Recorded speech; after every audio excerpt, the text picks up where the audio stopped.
Well, so in today's video, we'll tell you about the manual version of the Grand Vitara. Of course, we've driven all of them, and let's talk about the manuals first and tell you how they are to drive.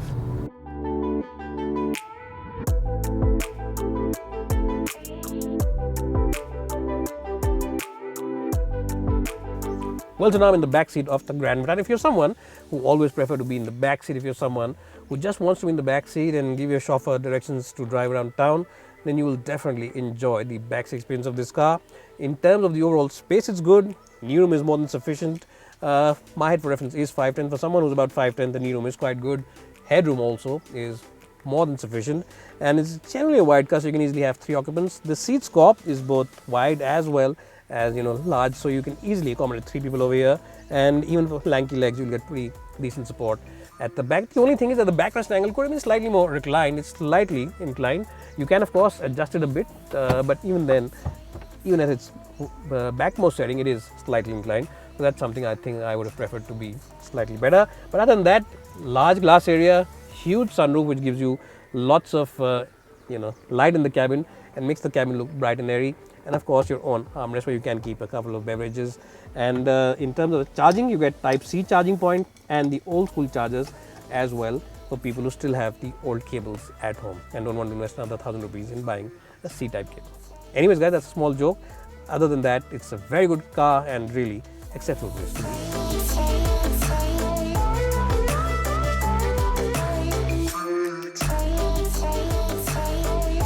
Well, so before showing you the boot of this car, let me just talk about this huge bar of light. I think this really looks very cool, and right now it's not very dark, so it's not very visible, but when it gets a little darker, when it's evening time, this beam of light, this bar of light looks really cool, and I think this is the big highlight of the whole design package of the Grand Vitara.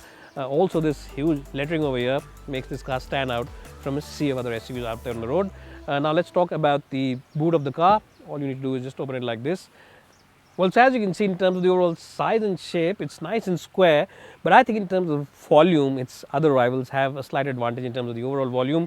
It doesn't look as big and as generous as its other rivals. That said, the big benefit is that you can easily slide in and slide out stuff from here, because there's absolutely no loading sill, so to speak about. So that's something which is quite good. And of course, you get some small compartments over here where you can keep your odds and ends. So there's one over here and one compartment over here as well, where you can keep those odd and ends. And if you think that the boot on the mild hybrid tech is small, then the full hybrid version is even smaller, because the battery pack takes up some more space over here. Anyways, that's enough of the boot now. Let's jump inside, drive this car and show you how it is to drive.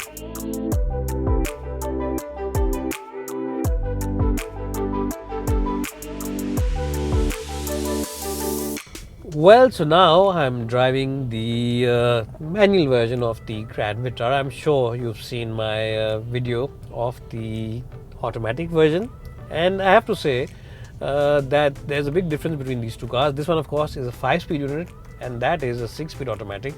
And now the big difference is that the extra 6th gear definitely gives you greater flexibility when it comes to highway usage. Yes, if you're someone who drives a lot on the highway, then definitely I'd recommend spend a little more money and then buy the automatic, because it gives you flexibility. The noise isolation levels are better in that car, and the engine also doesn't rev a little higher, because it's got that 6th gear extra gear. So if you're doing say speeds of about 100 kph or 110 kph, then the engine is revving at a relatively low 2200 rpm. On this one it goes up to about 2400 rpm, so those 200-300 rpms definitely make the cabin a lot quieter in the automatic. But that said, if you're on a tight budget, if you just want to buy a bigger car, you want to buy the Grand Vitara, and you just want to buy the manual, even then it's a good choice for people who drive a lot in the city, because the gearbox action is nice and light, it's accurate. The clutch action also is pretty accurate and light, and it will not tire you out even after a long day of using the clutch and your left pedal. Even then it will not tire you out. So in that sense, it is quite a decent package. The steering wheel also is quite light. It's got an ultra light feel to it, which means that most buyers should not have any complaints about driving this car in the city, and will not get tired at the end of a long day behind the wheel. The visibility also is excellent. Yes, you can see all across, and of course you also get the 360 camera. Bird's eye view is also present to give you a good view of whatever is happening around you. Suspension wise, I think Maruti Suzuki engineers have made the suspension slightly on the firmer side on this car. So yes, the suspension is slightly on the firmer side. What that essentially means is that some of those badly made potholes and ruts and some crevices can just filter their way into the cabin. Some of them, not all of them, but on most days at most surfaces, this car will keep you quite comfortable and will not really trouble you too much. The highway stability is good on faster speeds. It does feel rock solid and does give you a sense of assurance, and that's also partly because of the body rigidity. Yes, the body structure is quite rigid, so that also gives you an additional sense of confidence about this car. So guys, overall it's quite a good package, and very hard to say that this is a car which is missing something. Some of you might say, does this car have the outright thrill factor that some of the other rivals like turbocharged rivals have? Well, no. To be honest, it's not really as thrilling to drive as some of its rivals. But that said, it's not even boring. Don't think that because it's not thrilling, it's a boring car. It's not a boring car. Yes, it might not have that same turbocharged kind of power output, and it might not feel as thrilling to drive as some of them. But that said, it definitely feels like a well-rounded package.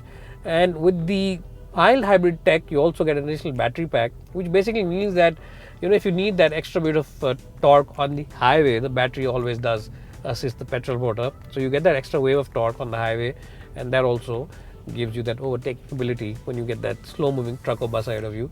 So it's not really a big issue when you're driving on the highway out there. So these are things which definitely make a difference, and these are things which definitely should pull you away from some diesel cars out there, some diesel rivals out there, and give you going in the favor of the Grand Vitara. Overall, what is my assessment of the manual version of the car? Well, as I said, it's not really a very thrilling car to drive. The suspension is a little firm. The steering wheel isn't as communicative as it could have been, but as an overall package, it's not boring either.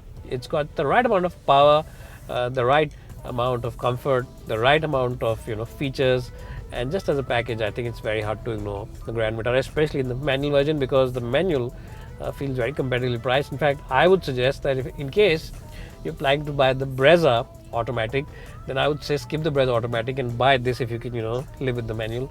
And for the same price, definitely get better value, and for the same kind of price, you definitely get better space. And the Grand name also means that in the hierarchy, it's higher up in the chain of cars out there in the market. So overall, guys, what do you think of this video? What do you think of the manual version? Do let me know in the comment section below. If you want me to do more videos like this, you can let me know in the comments, and you can also share this video with all your friends and like this video, and do let me know what you think. So bye for now, and thanks so much for watching.